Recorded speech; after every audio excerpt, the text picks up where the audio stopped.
motor I made. It's actually alternating DC input to it. It has a rotor similar to this with 4 north-south magnets, north-south, north-south.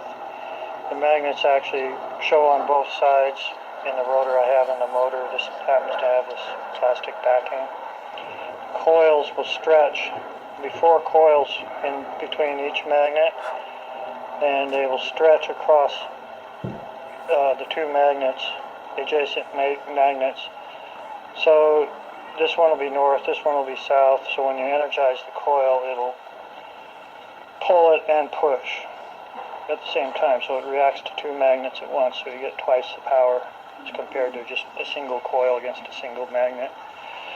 So it has to be alternating DC input for this to keep going, so that's what I have. And so I built a H switcher down here. It's 4 solid state relays. 2 send in power one way, 2 the other way. It's timed with a timing disc here with a small row of very small magnets at 180 degrees apart, and then a Hall effect here and a Hall effect here at 90 degrees apart. So one Hall effect controls 2 of the relays that send power in one way, and the other Hall effect controls the other 2 relays.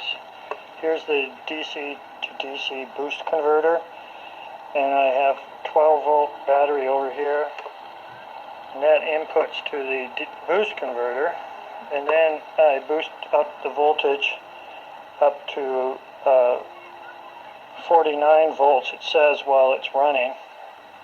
But when I slow this motor down,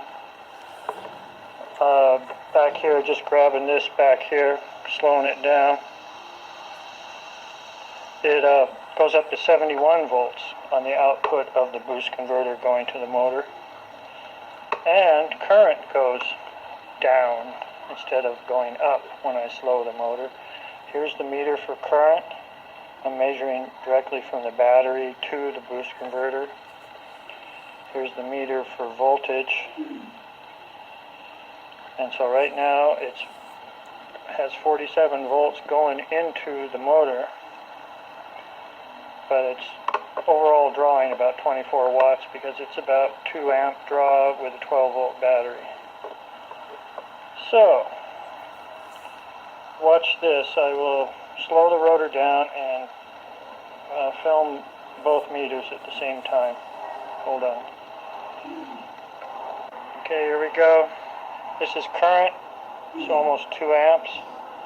This is voltage coming out of the boost converter.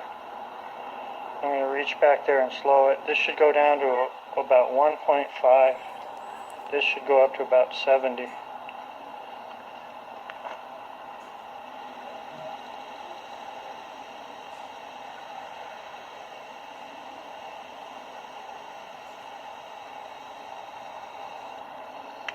Okay, see that? Now when I do not load the shaft, it goes back to these numbers. I'll do it one more time.